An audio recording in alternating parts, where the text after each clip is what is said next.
안 되는, 함부로 응찰하면 안 되는 그런 사례가 되는 거네요.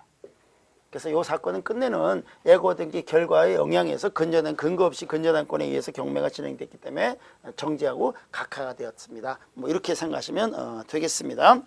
자, 그리고 여기서 또 우리가 하나 더 짚어야 될 게 뭐냐면, 자, 그럼 최종적으로 요걸 한번 더 정리해 보죠. 자, 그럼 예고 등기가 있으면 이 예고 등기를 확인하는 절차를 다시 한번 정리해 보면, 자, 여러분이 경매 분석을 하다가 이제 등기부를 딱 떼어봤더니 등기상 증명서 예고 등기라는 말이 나왔다 이거야. 그럼 예고 등기라는 단어가 나오면 등기상 증명서에서 예고 등기 일단 사건 번호를 확인해야 되는 거예요. 사건 번호. 그럼 이 사건에서는 사건 번호가 아까 보니까 뭐였냐면 2005 한번 종합 정리해 보는 거예요. 2005 가단 22455 2005 가단 16795.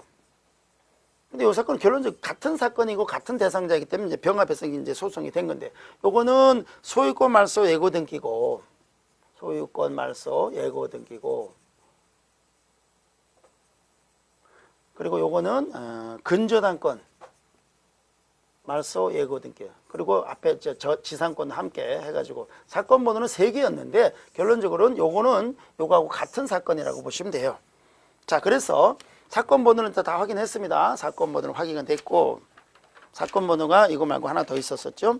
2005 가단 245 2005 가단 224. 요 사건은 지상권 계산권 다 똑같아 보니까 사건 번호 내용은 똑같아요. 그리고 2459 16795 요거예요. 결론적으로 3개라고 나와 있는데 결론적으로는 요 중복 사건이고, 그리고 사건번 2개가 이제 딱 나왔어요. 떴어.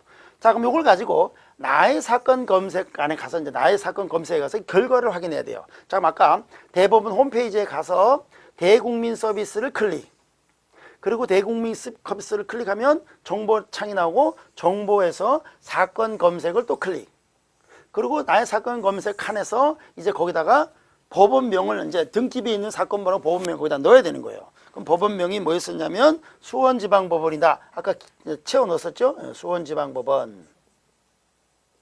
그리고 사건 번호는 요거 그대로 쭉 기입해 놓고요. 그럼 예컨대 대표 사건이 2005 가단 요거다 그러면 2005 가단 22455 놓고, 그리고 당사자에는 등기부에 있는 당사자 원고 피고라고 생각되는 사람 아무나 넣어보면 돼요. 그럼 여기서는 김순덕이라는 사람을 넣으니까 결론이 나왔어. 그리고 그걸 가지고 이제 어떻게 해요? 소송 결과를 확인하는 거예요.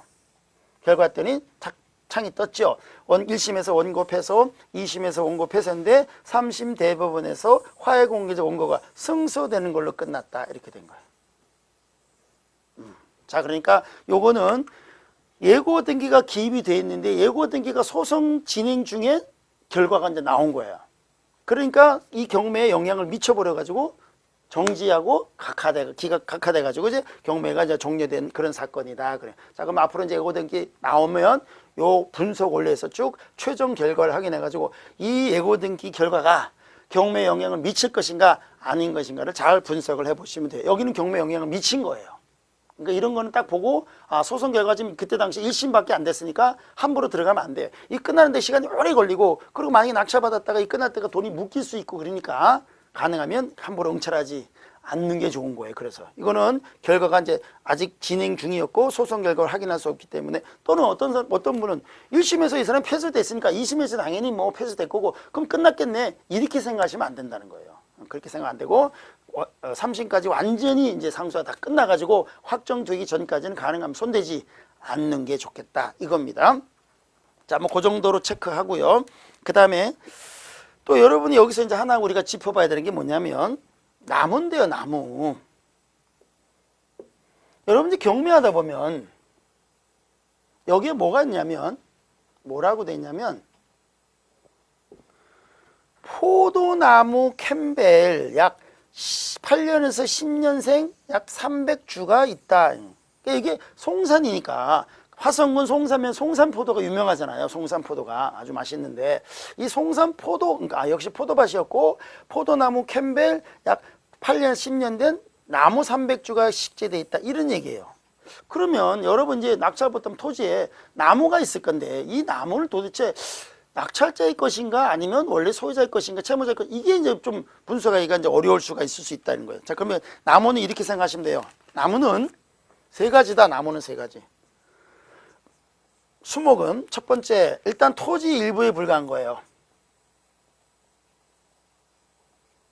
아무 법적 조치가 없으면요, 나무는요 토지 일부분이고, 그럼 여러분이 토지를 낙찰받으면 거기 있는 나무 전부 낙찰자 내 것이 된다, 이렇게 생각하시면 돼. 두 번째, 명인 방법을 갖춘 수목. 명인 방법을 갖춘 수목의 집단. 자, 명인 방법을 갖춘 수목의 집단은요, 나무에다가 이제 이렇게 나무가 있으면요, 나무 주변에다가 이제 뭐 이렇게 팻말 같은 걸 붙여가지고 이 나무는 토지 일부가 아니고 이 나무 소유자가 별도 있습니다라고 이렇게 명인 방법을 명확하게, 외부에서 명확하게 인식할 수 있는 어떤 방법을 갖췄다, 이거예요. 이걸 명인 방법이라고 그러는 건데요. 그러니까 나무 주위에다가 이제 이렇게 팻말을 붙여가지고 이건 토지 소유자 게 아닙니다라고 한다든지, 아니면 나무에다가 이렇게 수필을 깎아가지고 팻말을 붙여가지고 이거는 토지 일부가 아니고 나무 소유자가 따로 있습니다라고 이렇게 명확하게 알 수 있도록 조치를 취했다면 이거는 토지 일부가 아니에요. 그러면 여러분이 땅을 낙찰받으면 거기 있는 나무는 내 게 아니다, 이렇게 생각하시면 돼요. 근데 여기는 명인 방법이 나와 있다는 내용이 없어요. 세 번째, 임목에 관한 법률에 의해서 임목에 관한 법률에 의해서 등기된 임목.